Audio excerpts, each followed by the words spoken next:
Fuck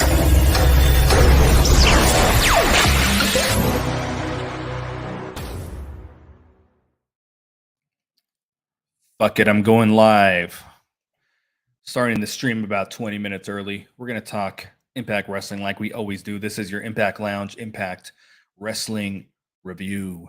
So if you tuned into my stream last week, the few of you that were there, I did it like real early in the morning. It was like 4:30 a.m. my time. I was probably halfway through the review. Computer completely froze on me. I mean, just I couldn't do anything. I tried to wait it out a little bit, wasn't happening. So I just, I never got back to reviewing the show. I didn't want to do it all over again. And time was like real rough last week. Obviously, it's a little better this week. You see quite a bit of new content on the channel in the last couple of days, especially today alone. So, if when I'm reviewing this episode, if some of the things from last week's episode come up, I'll kind of bring them to the forefront because I thought I made some good points with the episode last week. I will say these were two pretty good episodes. I was very concerned once we knew the TNA rebrand was happening. We know we got IPWF and all this nonsense coming. I was like, whatever episodes they do have are going to be completely phoned in. I was sure of it. But these have been two fairly solid episodes, and I don't think we're getting any more after this because I think it's the IPWF. I may watch it this year and review it just for the freaking hell of it. I have only watched one, and I thought it was so bad that I promised myself I'd never watch them again. Did not watch the next couple. I think they're like painfully unfunny. I've seen some of the clips. I just think it's very unfunny, but I may give it a shot this year. We're gonna see. I don't know. But I did think they did a pretty good job with the episode. I thought last week's episode was pretty good. And when I was watching last week's, I think I did mention this on an upload earlier in the week. The minute it started and it's the slow-mo and it's Tom Hannafin with the first time ever. And I mean, we own the night. Like I was, I shut the TV off. I was like, I cannot do this. I just want TNA to get here. I'm so ready for the changes because I've for years now just hated the way they've presented television. And I'm so excited about the future and what's to come and hoping that I can really fall in love with the company again. Because, I know it rubs people the wrong way when I say this because it's like a really negative thing to say, but when you look under the impact at the impact era, I mean, this is true. This is not like opinion. Now, opinion differs on how much you like or dislike something, but you really can't argue that under the impact banner during that time in the 4 or 5 years or whatever, that we haven't had the worst production quality, the worst commentary, the worst ring announcing. And again, you may have like, oh, the commentary was okay, the ring announcing's okay, but if you're comparing it to the TNA era, that's what I'm getting at. Theme songs like that, just overall. I mean, I said production value, but just the overall editing of this, the background music, the color schemes, the logos. Because at one point, remember we had the owl logo, the real ugly one. That I mean, I didn't think it was that bad, but people hated it. That it must have lasted like 2 months, 3 months, and they got rid of it and changed it all over again. So some of the worst graphic art. This is not opinion. Like this is a fact. Over the past several years, you may not hate it the way that I do, but you can't argue that it's worse than what we were seeing in TNA. So I bring all that up not because I'm like, yo, this company sucks. I bring it up because sky's truly the limit come January. They have so many areas that they can fix, and there's easy fixes too. This isn't like, where I'm saying, oh, improve the marketing, improve social media, because those aren't necessarily easy fixes. I mean, I do want them to improve those. I've been preaching that since I started podcasting. But a lot of the things with the show, the lighting and everything, like this was another dark episode. That's how we presented Will Osprey, wrestling in the freaking dark. But they're easy changes. It's all about, do we have like the wherewithal? Do we have the self-awareness to make the changes? That's what frustrated me so much the last couple of years, is that I'm like, are they? I felt like the company lacked self awareness. Like some of the things were so, some of the Impact Plus shows. I mean, to this day, we still have audio issues, right?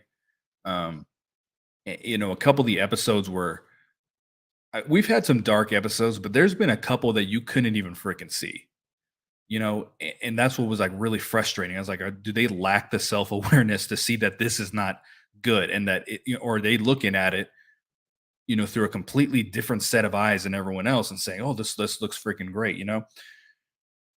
When I'm watching this episode and we're not, the camera angles too. That's another thing, right? Showing the damn entrance ramp, like people hated that. That was another thing under the Impact banner. Um, with this episode, they're showing the crowd, and I was actually thinking to myself because, like, the AEW crowd is getting smaller and smaller and smaller. It didn't look that much different. The lighting, of course, they were wrestling in the dark. AEW has great lighting, great production value. So from that standpoint, very, very different. But it didn't look any different. And I just completely contradicted what I was saying. It is very different. But what I'm saying is, it was not a far fetched conclusion to say that if I'm watching Impact, I'm watching AEW.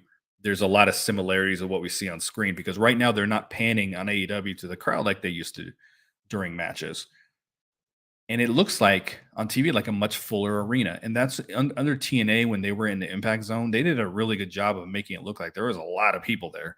And you're talking about 250, 300 every single night, nobody around the ring. There was like seats for like the disabled. They had some VIP sitting, but it was legitimately what you saw on screen, just boom. And those were the only people there. And they did a really good job with making it look like there was more. And that's kind of what I felt like with this episode as well.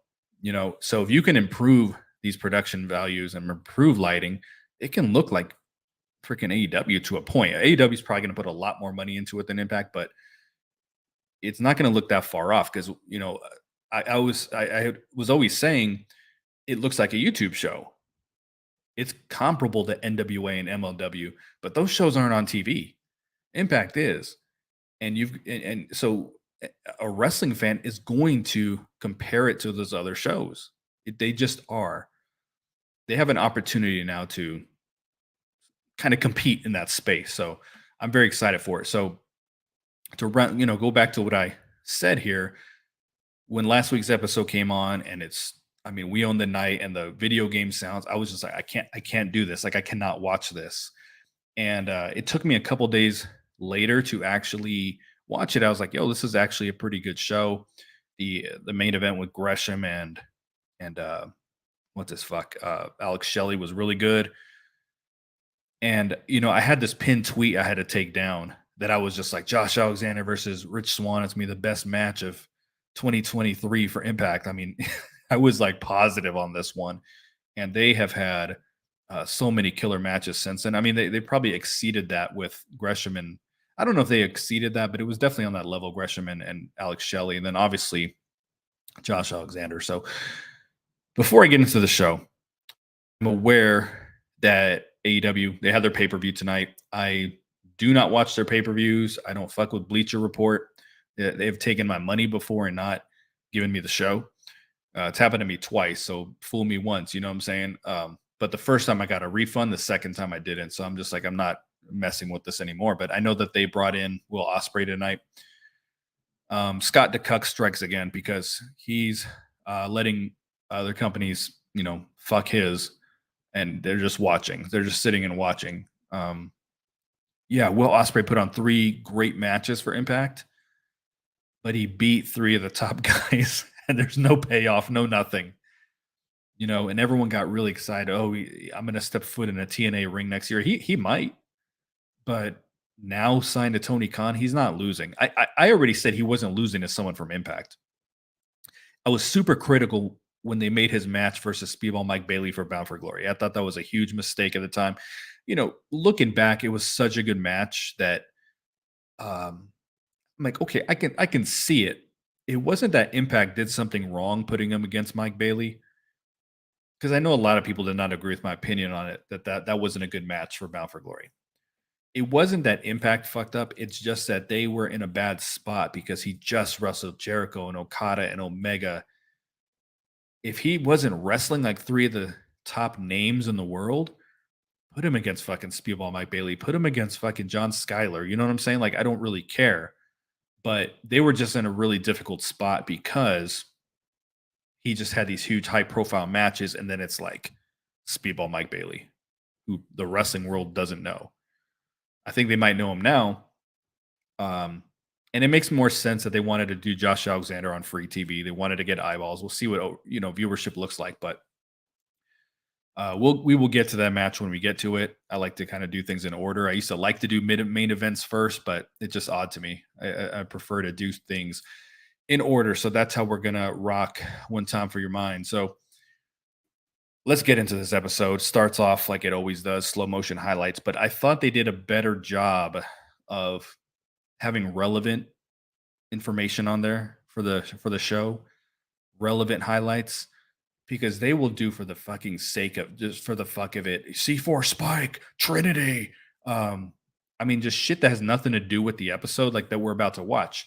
And I made the comparison to NWA show, where NWA does this opening monologue that tells you why you should watch the show, where Impact's highlights tell you why you should have watched last week's show. I never thought they did a good job of like telling a story of like, hey, this is what to expect tonight. These highlights I thought did a little bit better of a job of that. One of the highlights was Trinity meeting Sonny Kiss backstage because Sonny Kiss had done an interview last week saying that he wanted to wrestle for a Knockouts championship. And Trinity pops up like that is the first time they have seen each other, even though Sonny Kiss was at Bound for Glory and they've been at you know, the site of the taping all day. That's like the phony stuff that I do not like in wrestling. I just think wrestling is best when it's perceived to be real, you know. Tom Hannafin this episode, he over 20 times said first time ever matchup. I stopped counting at 20, okay? And he did it at least 2 or 3 more times. Me and Lewis and one or two other guys were actually bullshitting with him on Twitter today about it. And he actually admitted that he might overdo it on first time matchup, but I think he does it on purpose at this point. He has to, but he doesn't apologize for doing it to sell the main event of the show, and as he shouldn't. He he was promoting the main event through every single segment of the show. It got a little like redundant and just like, oh my god, here we go. He'd be like, speaking of first time ever matchup, you know, it was just like non fucking stop. But I don't fault him for that. And I do give him a hard time about it. But dude, he's so much better than what we had. This announce team is the best we've had in a really, really long time. I thought we were stuck with Matt Stryker and D'Lo. And God bless D'Lo for trying. I just didn't think it was very good. I thought Matt Stryker was horrible. The company clearly thought the same because they released him without even it didn't even seem like they did it to his face. It was like done in an email or something. They just straight got rid of him before a pay-per-view, before a major pay-per-view. They're like, hey, you are not calling this freaking show. So yeah, the commentary is so much better. But the first time ever matchup, I mean, my fucking god, he started it off saying, uh, tonight is highlighted by two first time ever matchups. Every single match on this show is for the first time ever. I think Moose and Heath maybe have wrestled before, but other than that, everything was first time matches, and he said it every time, so it was more than two. But it was, he'd said it 20 times over the course of 2 hours, and that's including commercials. That is an average of 5 times every 30 minutes.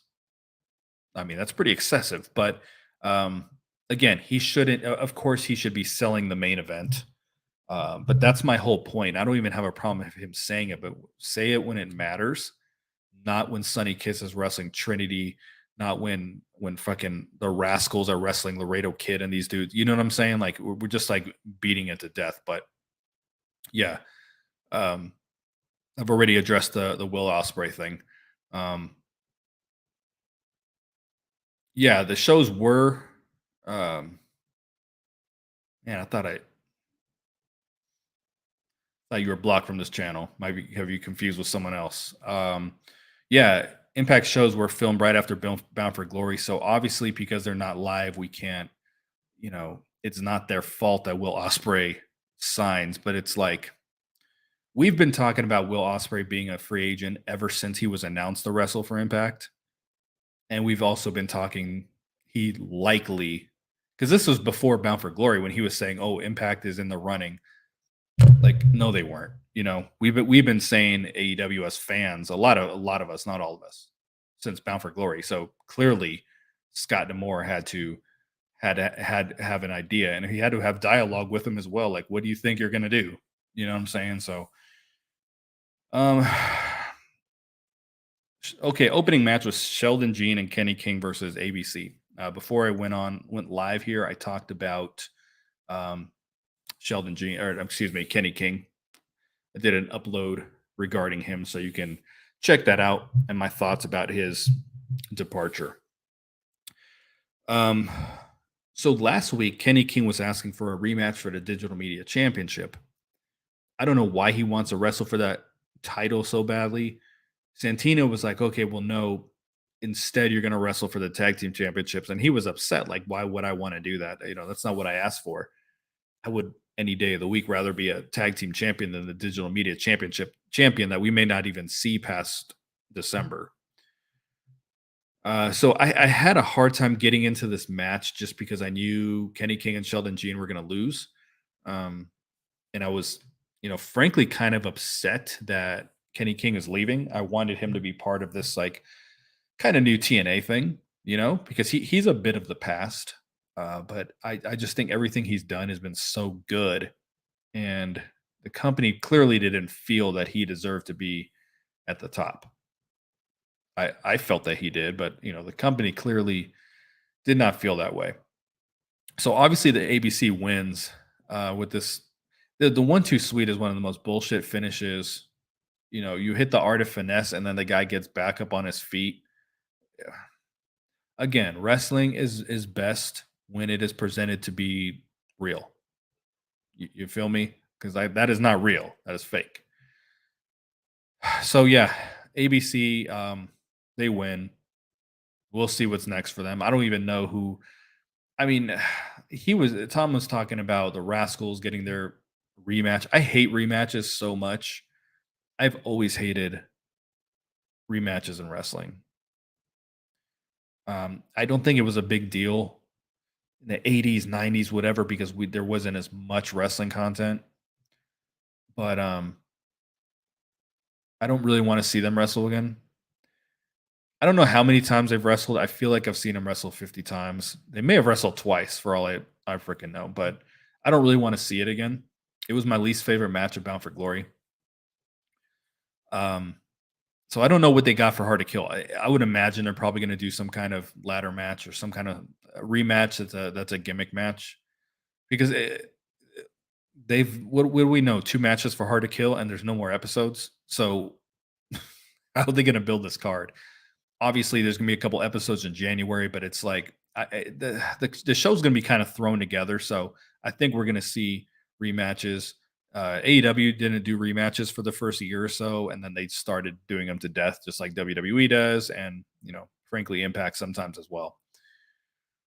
They did a little video package with MK Ultra that I thought was really cool. Masha Slamovich was talking in her native tongue, and what's crazy, if you've met Masha in real life, she speaks crystal clear English, crystal clear. So that's not how she talks on the show, but it's interesting. Um, but this was really really cool. Her and Killer Kelly, and I give them props for the MK Ultra name. It is a play off their initials, but it's like actually a cool name for once. Like I've talked about the ABC. I mean, MK Ultra. That's a cool name. I thought this video was the start of getting some of their momentum back because I thought they were just one of the hottest things in the company at one point, and then they just went ice cold. So we'll see what happens here for Hard to Kill. I really think for Hard to Kill, they have to think outside the box if they're going to defend these titles because there's no one in the company currently as it stands that can wrestle for these belts. So for Hard to Kill, I really do think you got to have, you know, bring the allure in, um, maybe bring the hex back in. Um, I'm trying to think. I don't know if Taylor Wilde is still contracted. I know she does a lot of contact with Silesia Sparks. I don't even know if I'm saying her name right. That could be a team as well. Bringing in the Renegade Twins. Can you get Tennille Dashwood and Dana Brooks? There's some possibilities, but I do think for Hard to Kill, you've got to bring in some kind of outsiders. I know I don't really care for that kind of thing where you just bring someone in, they wrestle for the belts, but that's pretty much their MO with the Knockouts Tag Team division. And at this point, you just got to kind of accept it that all you have to do is be a team. The video I put about NWA has no audio. Thank you for letting me know that. I'm going to mute. I'm gonna actually delete that right now, and I will redo that tomorrow. Thank you for letting me know that. That was the one video I actually didn't go back and check because I was actually really busy this morning when I did it. So I will redo that tomorrow. Thank you for letting me know again, Clay Rodriguez. I really appreciate that. Let's see. So Dragon Storm, he's saying, I doubt anyone is going to succeed in TNA. Trying to hatch it. Where does TNA go from here? No Osprey. And if they don't get CM Punk, who should they try to go after? So no, I think people are going to succeed under this TNA. I think they're going to do this rebrand correctly. This isn't the rebranded Impact where it was a complete fart in church. Like this has got a lot of momentum behind it. I never thought they were going to go Will Osprey. I didn't think they were going to get CM Punk. Now, when I say you can't afford Will Osprey or you can't afford CM Punk, people always come back like Anthem has money.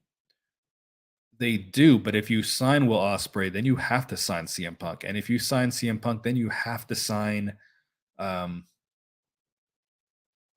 what's that fucking dude from WWE that was. I'm trying to think. I can't even think what the hell his name was. One of the recent releases, though, he would be in the X division, I think, for Impact. He was in that Retribution group or whatever. If I don't even know if that was the correct name or not. Like the problem is when you make a big signing like that, then you have to keep spending money to bring in more people, and I don't think that's right now good business. Um, Nick Nemeth, no. Okay, no, actually, that's a great example. I was thinking of his brother here for a second. I was like, who gives a shit? Yeah, Nick Nemeth, Mustafa Ali. Thank you, Extreme D. That's who I was talking about. And Ryan Hood as well. Michael Spikes. Everyone is letting me know. But yeah, Dragon Storm said Nick Nemeth. Yeah, so you bring in Will Ospreay, then you got to bring in CM Punk. You got to bring in Nick Nemeth. Then you're like really spending money. So I think that you got to kind of build up what you got a little bit better, and hopefully under the TNA banner they're able to do that, and then maybe you can make some of those bigger signings. But I bring up the Good Brothers all the time. Like they paid them all this money, but they didn't pay for opponents for them. They ran through the Impact Tag Team division in like a month, and then you had to bring in. I mean, they did a good job because they were able to. Thank God they had the Bullet Club under contract, but with Ace and Bay, and so fortunately they had those guys. But then you got to bring in the Briscoes. You got to bring in Gorillas of Destiny. I think they brought in. I don't know if they wrestled. I don't believe they wrestled the Good Brothers, but Aussie Open. You know what I'm saying? So yeah, they did a good job of bringing people in for the short term, but they ran into that problem. They signed guys to too big of money deals, and they had no one to wrestle them. So that's why I've always said you can't afford Will Ospreay because they fed Will Ospreay their three of their best guys right off the bat. Who the hell was he going to wrestle? What was for him? You know, and same with CM Punk. Like there's a few guys you could give him, and then who's he going to wrestle after that? So bring in Zia Brookside, Casey Lennox, Alex Gracia. They should have brought Alex Gracia in years ago. Alexia Nicole should have brought her in years ago. Amber Nova, Alex Windsor. Almost every single name you put there had an A in it, and I had a hard time reading them. All right, so let's keep moving on with the show. Man, that was a lot about MK Ultra, and they spoke for about 45 seconds. Moose and Heath after this. Looks like it's Heath's last match in the company. Moose has Moose Moose has that like Roman Reigns deal almost, where he just wrestles every blue moon, and I think that's the kind of contract he negotiated with Impact. Like, hey, I'm not going to wrestle a whole lot. I want it to be special. I think Moose has like a kind of an old school mindset. I was looking at pictures of Moose today. His wife is almost his height. Like, I don't know why that just never dawned on me. I was like, this lady is very tall because Moose has to be between 6'4" and 6'6". It's hard to say because I've actually never met him in real life, and I don't know. I can't say he's definitely probably in the 6'4". He can't. I don't think. I think 6'6" is a little tall. Like she's got to be 6 foot. I know that's completely random. I'm sorry, but I was just looking through his Instagram today, and I was just like, wow, she's really tall. Um, but yeah, Moose took on Heath. I didn't really care because I just wanted Heath to go. Like I'm talking about Moose having a good deal. Freaking Heath had a sweet deal. Like this dude barely wrestled. He had no feuds.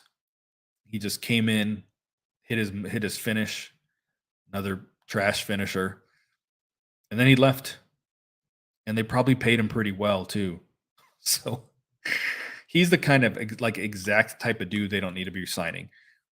The funny thing is, he's the type of dude I wanted them to sign when it happened because I thought he could be something in Impact. But the minute they brought him in and they started trying to recycle his WWE stuff, I was just like, okay, I'm not good with this.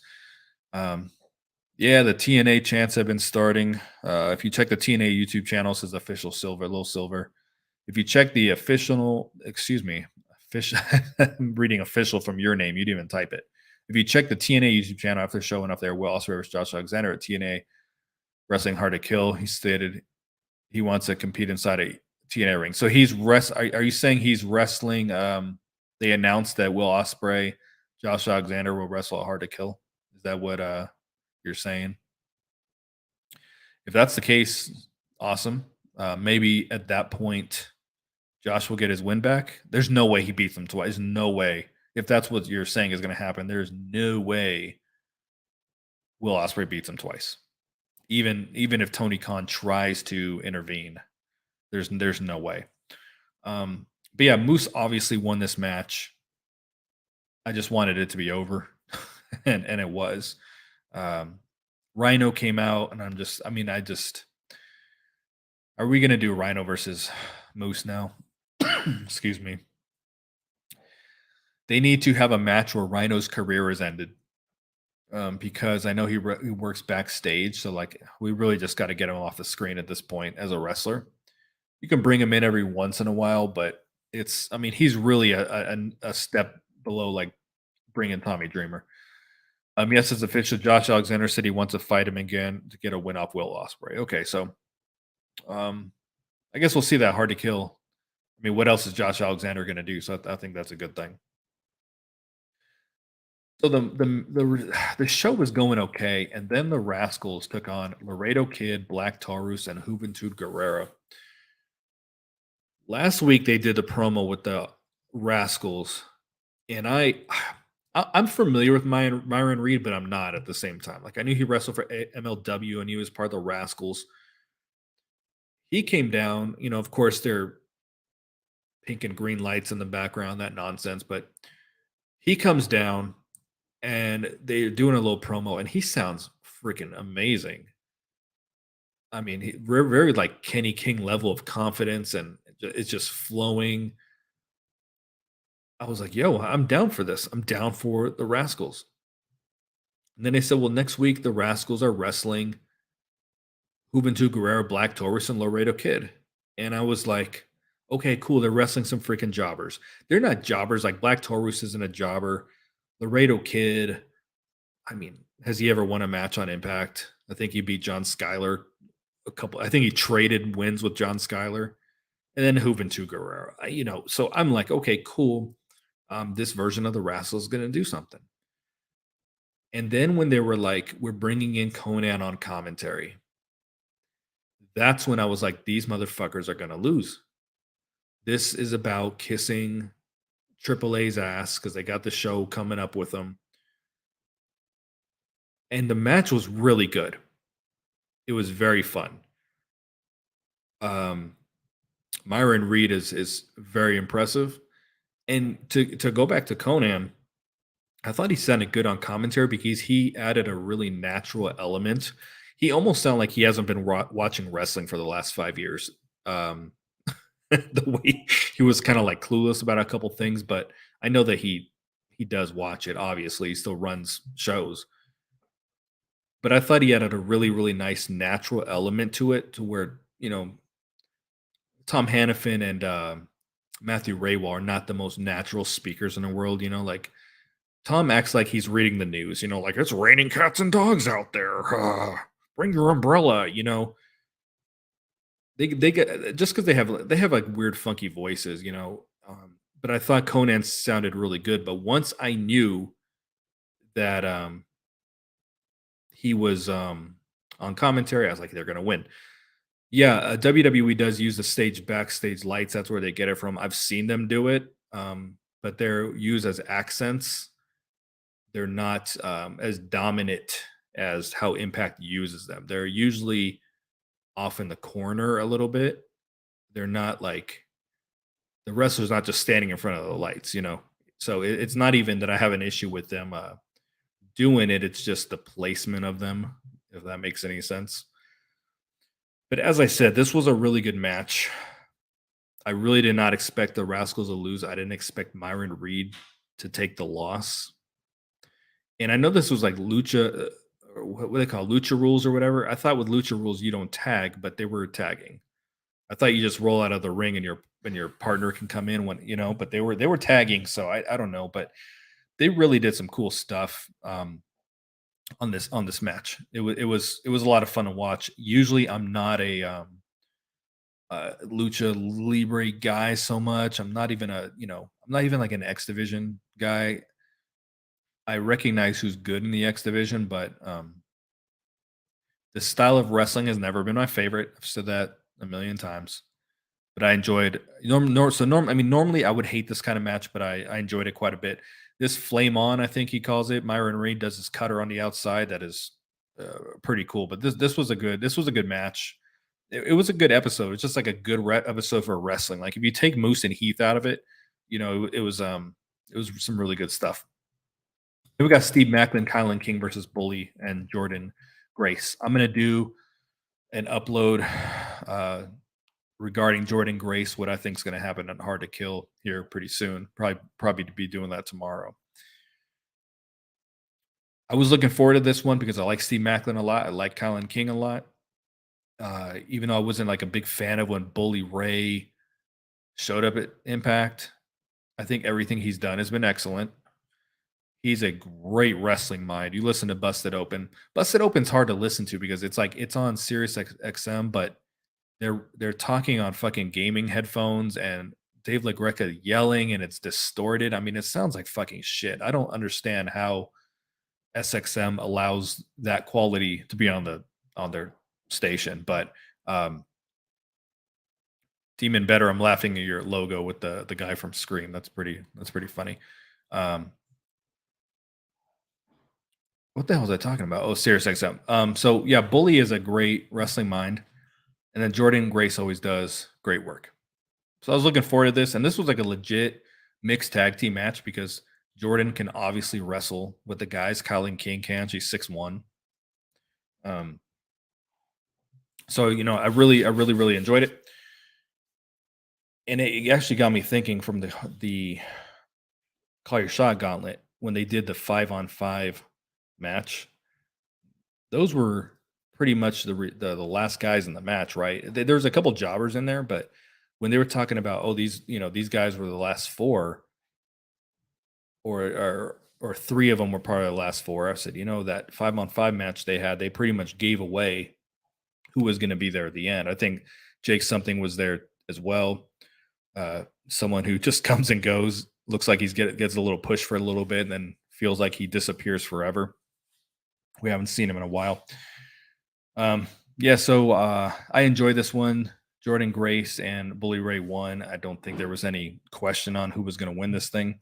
And then afterwards, Bully Ray grabbed the trophy and told Jordan to take it from him. So it's almost like he's respecting her, but he's giving her tests as well. And they did a great job of upgrading that call your shot trophy because what did they have before? They had the freaking um, the number one dad trophy that they were carrying around, looked like shit. They It was the same as the X Division trophy, whatever the hell that was called. All they did was change the nameplate.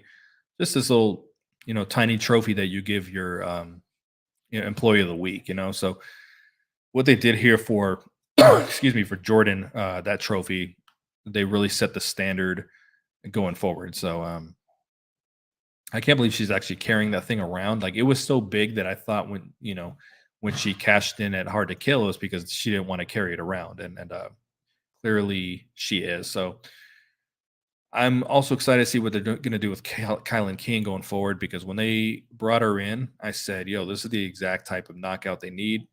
So I'm very high on her. I like her new music. I think she was kind of miscast in the Coven. The Coven ended up doing a lot better, but they were absolutely freaking horrendous to start off. There was a terrible, terrible gimmick. And the storyline where she turned on Taylor Wilde was awful as well. That was some of the worst television they've done. Even though it was a really minor part of the show, it was some of the worst creative that they've done in this year, to be totally honest with you. Um, and that's saying a lot because there actually has been some pretty good creative. Like this was not a crappy creative year. It was crappy in the sense no, I can't use the word crappy. It was bad in the sense that there weren't a lot of intriguing storylines, but there wasn't a lot of like bad television. There was a little bit here or there. I think there's always going to be some of that with wrestling. And of course, it's always up for debate. What I think is horrible, some people might think is amazing. But no, it's been pretty decent. I know I keep name dropping Jimmy Jacobs. It was like once they got rid of him, just a lot of ridiculousness stopped. And then we got Sunny Kiss versus Trinity, first time ever matchup. I actually like Sunny Kiss. The first time I ever saw Sunny Kiss was so I was interviewing. This is in my early podcasting days. I was interviewing this dude that was promoting a indie show. So in order to understand the indie show, I watched one of them. I like ordered the iPay per view, and that's the first time I ever saw LAX with whatever LFA and Mayo name or whatever they had before. But Sunny Kiss was on that show as well. And I think there was a match. I think it was Eddie Kingston and Jade in a mixed tag team match versus someone. Um, by Jade, I mean Mia Yim. And that's the first time I actually saw Sunny Kiss character. And I'm sure that is someone that people would assume I don't like, but I actually do like Sunny Kiss.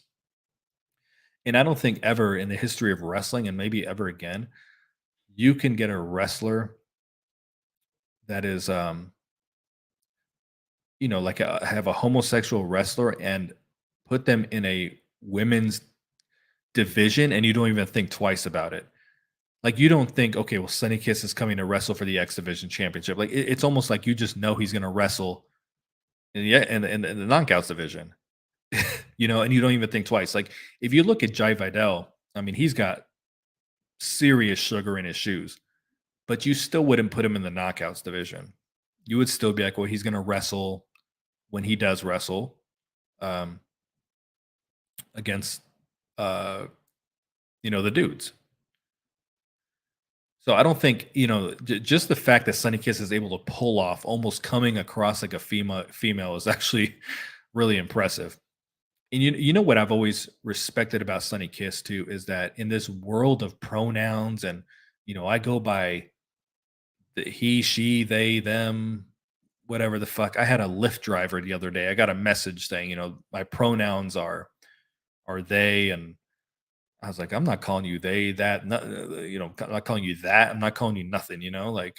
But Sunny Kiss actually says you can call me he or she. Like he. So I was gonna say she. I prefer to say he personally, but does not give a shit. So I thought that was really cool. I appreciate that just in today's society of, you've offended me because I identify as this. He's just like, you can call me either. So I think that's really cool, very self-aware, it's actually very respectful of others too. So this was a interesting match. I'm starting to kind of change my mind on Trinity with each passing episode. When I say change my mind, it's because I say it every single week. She's going to lose one match in Impact, um, maybe two. But I'm starting to think now there's a possibility that she's going to stick around. If they weren't rebranding the TNA and they were just going the course as they are now, I would say definitely not. I would be shocked. But I think there's a lot of excitement within the company. I don't think I know. There's a lot of excitement within the company from the top to the bottom about the TNA thing. And I mean, you saw Will Osprey say, "I want to wrestle in a TNA ring." I think Trinity's going to want to be a part of that as well. But it's difficult because you've ran her through the entire division. Like she hasn't had a feud where you're really like, okay, this is a long term feud. Mickey James is the closest thing.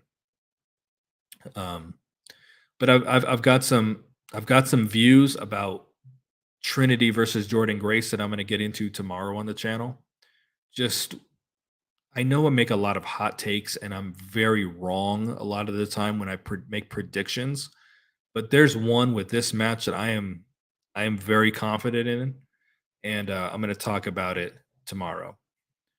Machine Guns, Motor City Machine Guns did a quick.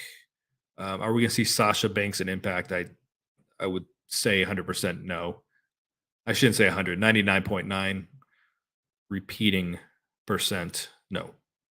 I could see her doing a one-off match though. If she can get a Mickey James match, which Mickey James is not currently on the roster, you could see her, but she's not going to wrestle anyone else in the knockouts. I'm confident in that. Even though it's a better division than AEW, I don't think she would wrestle with Impact. I would love for her to. I love her fine ass. Like I'd love some Mercedes Monet. Money.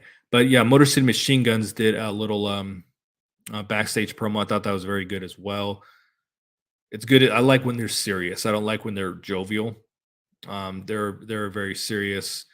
And then they hit with the hit us with the Motor City Machine Guns out. I think he said MCMG out, which is interesting because FTR say top guys out.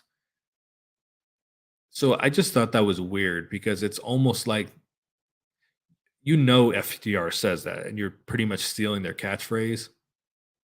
I'm just curious what the hell that means. Notice when Jimmy Jacobs left, Impact had less comedy, which is a good thing. I don't know if it was you, Skies Blur, or someone else made a comment that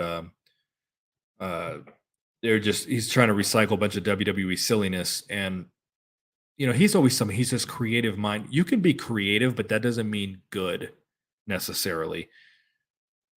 And if anyone here watches the NBA, one good person I cannot stand because he coached my Clippers for a long time was Doc Rivers.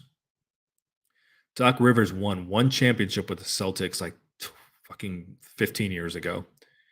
And he's been riding that championship for a really long time. He had a super team. They had the best team in the league. And he's been riding that championship for a long time. Well, I'm a championship coach. And that's what I feel Jimmy Jacobs has done. He was part of that List of Jericho thing. That's the only thing that there's ever that there's any kind of record of, any evidence of that he was involved with that was good. And I just think he's just ridden that for years. I don't think anything he did in Impact was good. I really don't. I think he's a good podcaster. He did a podcast for a little bit. It wasn't very good sound quality, but it was, I think he's good at that. I don't think his calling is creative even. And I mean, he just went over to AEW and AEW got really, really bad since he's been there. AEW's always been kind of bad in a way, but I've watched it. I've enjoyed it. There was enough to keep me interested. And it's been awful since he's gotten there. So, he clearly that is what he brings to a wrestling company.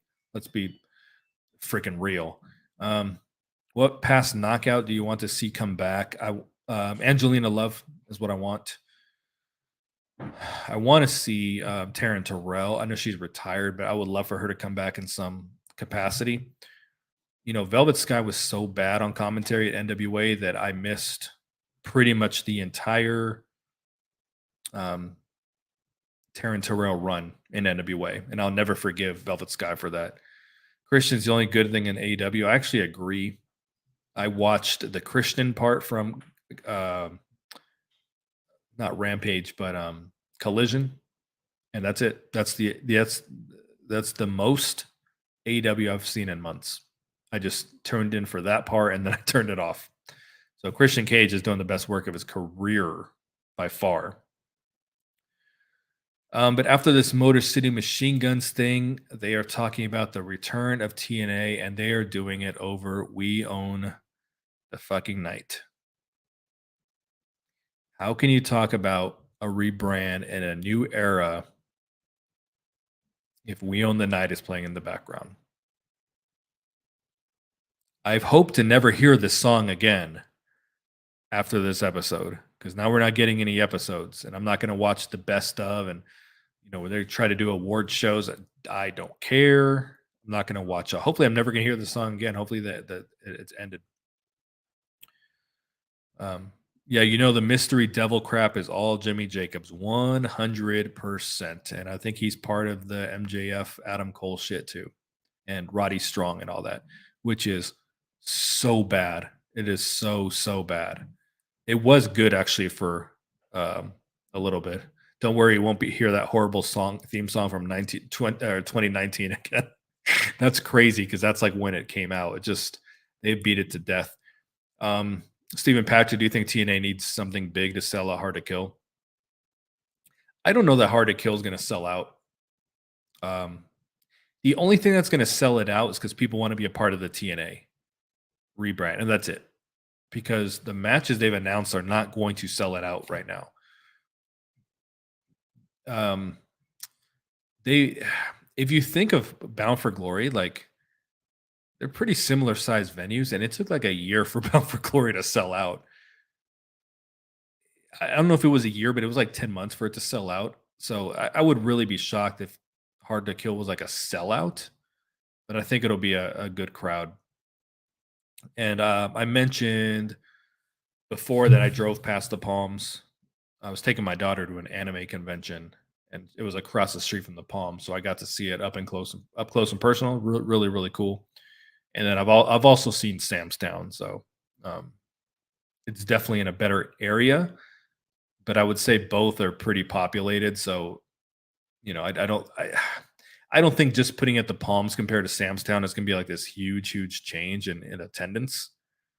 One is on the strip and one isn't, but it's not like in the middle of nowhere. Like it's a very populated area. So, then we got the main event. We're going to talk the main event here. Will Osprey versus Josh Alexander. Definitely one of the best matches they have ever done. If they have this rematch, awesome. I don't know where they go with Josh Alexander after this because they have built his whole Impact run as ever since he broke off from the North over having these amazing matches, these 45-minute matches and shit. I don't know who he wrestles now. And I don't know what kind of, because now he doesn't have the title to, you can obviously, and I'm sure they will revisit him versus Moose, but we haven't seen a storyline without him chasing the title or some kind of title since he's been a singles wrestler. So it's going to be interesting to see what happens here. He's coming off a couple losses now, so, but yeah, this match was really good, and I'm always talking about cool finishers and cool finishing names. Like the Hidden Blade, the Stormbreaker. They're cool moves. They got great names. Like I just want to see that in Impact, not the Juggernaut Driver and the Dreamer Driver and the Big DT, and everyone does a cutter or everyone does a DDT, clothesline, or but Excellent fucking match. I'm not going to break it down move for move. That's not what I do, but uh, it truly delivered. Will Osprey comes off like an absolute star, especially doing those backstage promos like the one he did last week. He sounded great. He sounded really, really good. Um, oh, I forgot they got what's the it's not no surrender, but whatever the hell they got. They do have a show, Final Resolution. Maybe am I pulling that out of my ass? That title. They do got a show in December, so that's another one they're just gonna have to kind of throw together at this point. I think Moose and Rhino is the only match for it. Thank God that's not on Hard to Kill. Do I think we'll get a debut at Hard to Kill? I do. There's no way there's not a debut. Um, I don't know who though. I honest to God don't. I think it's going to come from that recent group of WWE cuts. You know, the Dana Brooks, Satino Dashwood, that group there. Aaliyah, that's someone that I really want them to get their hands on. The Mustafa Ali. That would be a really interesting one. And I think it's the most likely of the males that were released by WWE. I do want to see Impact start picking up some of these guys that got released from NXT that we don't necessarily know because at the Performance Center, you're getting the best training in the world. And I think that would be magnified in an Impact ring. So I like to see him do some of that. I don't think they're going to have nobodies though. Um, but yeah, I don't know. It's hard for me to say who I think it'll be. I don't think it's going to be someone in the main of like a world title picture type of guy. I also don't want to see returns of people who just shouldn't be in the ring anymore. Like we've seen Chris Harris 50 times. So we don't have to be like, "Oh, Chris Harris in the house." Like that, you're not going to get a pop for that. I do want them to have a little bit of the old, but update too, like move forward. So I don't yeah, I hate when Impact sacrifices their top talent in matches against the top company, against I don't know what you're saying here, but you're basically saying Impact is giving their top talent to other companies, they're losing, and then there's no payoff. It is Kenny Omega all over again. There's no well, no, I won't say that. There's not a payoff. There is a payoff because if Josh does wrestle Will Osprey, I think he'll win. My favorite knockout of all time is Taryn Terrell, but a very very close second and third is Ali and Sienna, Allison K. Very close second and third, but I am a Taryn Terrell guy. Alicia Edwards, yeah. So okay, obviously I love Alicia Edwards. Alicia doesn't really wrestle though, so even though she's like one of my favorite characters, and I just absolutely love her. Um, you should have seen me watching the show last week. I kept rewinding. She was getting on the ring apron. I kept rewinding to watch that part again. She's my favorite, but because she doesn't like necessarily wrestle, it's hard for me to be like, well, she's my favorite of all time. It was so like an example too in the WWF. I was a huge Coco Beware fan, but he didn't beat anybody. So when people are like, "Who's your favorite wrestler?" Like even though like in my heart he was really my favorite wrestler, I was always like, "Oh well, Macho Man, Jake the Snake," because it had to be guys who were like relevant and part of winning, in wrestling. So yeah, so even though Alicia Edwards, she's in the discussion, I'm really like a Taryn Terrell guy, and then like I said, Ali and Sienna, uh, mainly because I've got to know them personally, especially Allison K. You know, Ali like a little bit. I wouldn't say we're friends, but like you know, I can DM her. Um, so I think with them, it was more like kind of a personal thing, but yeah, Taryn Terrell for show. Yeah, I don't think we see TNA originals. Most can't really go. They're older. Like I really just don't want to see the rhinos and guys that are like that you're just trying to get because they were like Rhino can barely go. He's still part of the roster. Dreamer can barely go. He's still part of the roster. I don't really want to see them bringing people in. And I oddly enough don't really think they're going to a whole lot. Like I really think they're looking forward for the first time. I can say that this company is looking forward. They're not going for the we got to sign this person because they're in WWE. We got to put a title on this person because they're in WWE. I don't know. I don't think that I'm very optimistic that the mindset is going to change a little bit. At least I really hope so. So, yeah, Will Osprey wins. Yeah, runs through everybody. I didn't see the match with Eddie Edwards. I'm gonna have to check that one out. The graphic for that match really bothered me because they were both turned the same way. So like, one's like this, and usually you have the other one facing inward, but they were both turned the same direction. It looked kind of ridiculous in my opinion, but and Eddie was also like smiling in the picture. It was really weird. Eddie Edwards, they never have anything for Eddie Edwards to do. I shouldn't say that. That's not true. They have things for him to do all the time, but it's like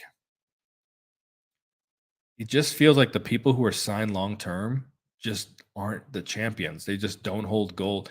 Is anyone that's a current champion in Impact? Is anybody under contract? We'll say Masha and Killer Kelly are. I think that's safe to say. Alex Shelley, you know what? Alex Shelley is under a contract. He said it's his first contract of his career. Um, he's something like that because I don't know if he was just always per appearance with TNA before. I don't think Chris Sabin is signed, and I'm talking like long term under contract signed. Tommy Dreamer is not. Trinity is not. That's it, right? Is that all the champions? Who Bay and Ace Austin are? So it's like half and half, But it just seems like people who have job security with Impact aren't the freaking titles, aren't the champions. That's why Sammy Callahan's out. What the fuck was he going to do going forward? He wanted to be one of the faces of the company. They didn't feel that way. I'm pretty confident that Rich Swann is one of the next to go, which is going to infuriate me if that's the case. These Osprey matches aren't even that good. That's a hot take. And I'm not that style of wrestling typically is not what I enjoy. I've said that earlier, like X Division, all that stuff. But I think Will Ospreay is excellent, personally. Yeah, what's left Eddie Edwards to do? They can have him in a tag team and Alicia manage him. I do actually think that's the direction you go at this point with Eddie. I think he should be in the tag team division. I thought him and Kenny King would have been great as a tag team for the division. That's what I really would like to see. Stephen Patrick here, I like that. I would like to see Kurt Angle present the new AEW or the new. I'm sorry, I read AEW because he put new NEW, new world title to the winner of Moose versus Shelley match. I think 100%. You do exactly that. Not like okay, someone of that stature. Exactly that. That is something that WWE, when they have like rebranded their titles, like they've always had someone present them, right? AEW has done very similar things. I think 100% you have Kurt Angle show up. He's a part of TNA, but he doesn't have to be a part of what's going forward. And you just have them present the championship. I think that would be excellent. Is Su Young still with Impact Wrestling? I believe she is, but when I tell you she is not in wrestling shape, she's not in wrestling shape. That's all I'm going to say. She's doing some indie work. I love Su Young. Su Young follows me on freaking Twitter, love Su Young. And I would love to see her return. I don't know if it's going to happen. She does not appear to be in wrestling shape. Like she can do indie shows. I just don't know that we see her in Impact again. Yeah, Rich Swann, his friends are gone, Sammy and Willie Mack. Like, what's he going to do? Which it pisses me off because I don't think he would end up in AEW. So I feel like he's just going to be on the indies working with Sammy Callahan or something. And I would be really, really disappointed. I'm just seeing if there's anything.